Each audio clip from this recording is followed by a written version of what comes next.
Dread, the great apprehension of fear. There's certainly a uniqueness to a feeling of dread. It's not like your typical scared feeling. When you're scared, you feel nervous and apprehensive about the situation you're about to get yourself into. The dangers of it playing in your mind in awful what-if scenarios. Dread? A feeling of dread is a feeling of being resigned to your fate. There is no escaping what may come your way. It is inevitable. Your fears are realized, and there's no way out. Most horror games try to achieve this feeling of dread, but most fail. Five Nights at Freddy's tries to achieve it by dangling the threat of death in front of you for 6 straight in-game hours. It loses it, however, because of the arcade game-like nature of the game that you use to survive, which is genius within its own right, but unfortunately at the cost of dread. What's interesting is that Dead Space's feelings of dread does not come from the constant monsters you fight, but instead from the revelation that Isaac, even from the beginning of the game, is too far gone when it comes to the insanity of the marker. The remake made it even worse when, spoiler alert for Dead Space Remake, they reveal that Isaac was the one who pushed Nicole to board the Ishimura in the first place, as well as getting into an argument with her right before her death. That's the feeling of dread I'm talking about. Isaac did this to himself, blames himself for Nicole's death, and is already too far gone out of his mind to ever truly be happy, even when he's off the Ishimura. It just gives you the feeling of, now what? The one game that masters using this feeling of dread against the player is actually a game that doesn't market itself as a horror game at all. I mean, you read the title. That game is Legend of Zelda: Majora's Mask. For those of you who are uninformed, Legend of Zelda: Majora's Mask takes place right after the events of Ocarina of Time, but in the child timeline.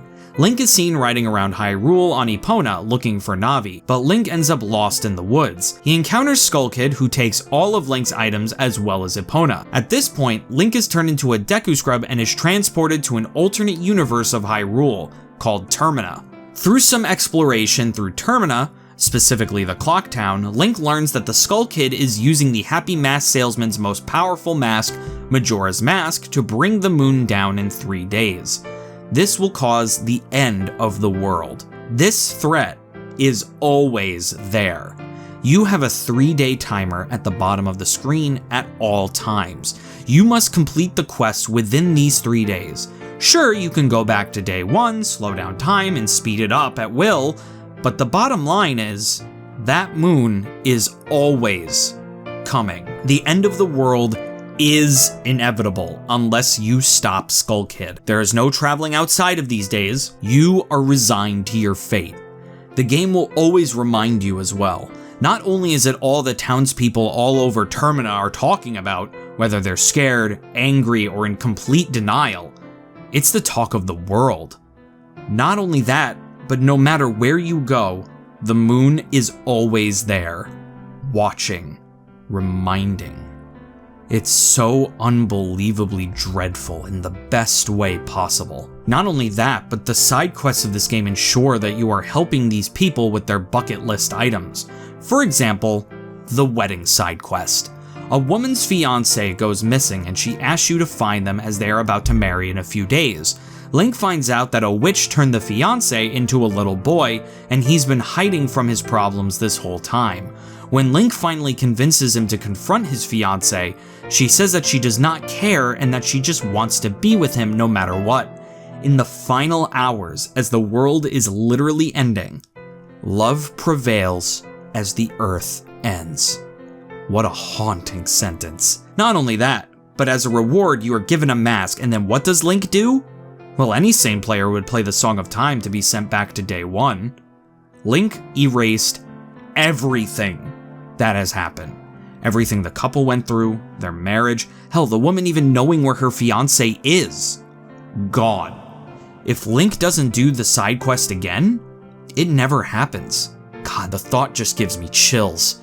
You gave this couple the best day of their life and ripped it from existence because you needed something to save the world. This entire game is an existential nightmare. One of my favorite things about this game is just the Eldritch Terror that is Majora. All we know is that the Happy Mask Salesman was making his rounds through Termina when he was ambushed by Skull Kid. The Skull Kid took Majora's mask and started wearing it, and then started going mad with power. We get no background into who or what Majora was, and why his mask has the effect that it has. It also doesn't explain why the Happy Mask Salesman has Majora's mask in the first place. Hell, we don't even get context as to who or what the Happy Mask Salesman is in general. These mysteries that are never solved add to the horror of this game. Majora's mask is an entity so otherworldly, so powerful, and so evil that it cannot be spoken of outside of its mask's existence. I love the concept of creatures that exist beyond our comprehension. That stuff is so horrifyingly and cosmically cool. Legend of Zelda Majora's Mask is my personal favorite Zelda game of all time because I love the direction it went. It delivered upon us a game of existential dread unlike any game that has come before it or since. The story of Majora's Mask makes the game for me. The constant reminder of death, the existential horror of whether or not your actions are making a difference, especially since you keep resetting everything, and the eldritch abomination that is Majora being a creature beyond comprehension. That is why Majora's Mask is the scariest game of all time. Thank you everybody so much for watching. If you like what you saw, please like, comment, and subscribe to see more videos like this one, and hit that bell to know exactly when new content is posted. Merch and socials are in the description below, and next week we will be putting out a new episode of Releasing the Unreleased, except this time about an unreleased Zelda game. If you want to see it right now, however, become a channel member for just $4 to see it right now. It's the best way to support the channel. I'm Bottles, and I bid you, my well-esteemed guests, adieu.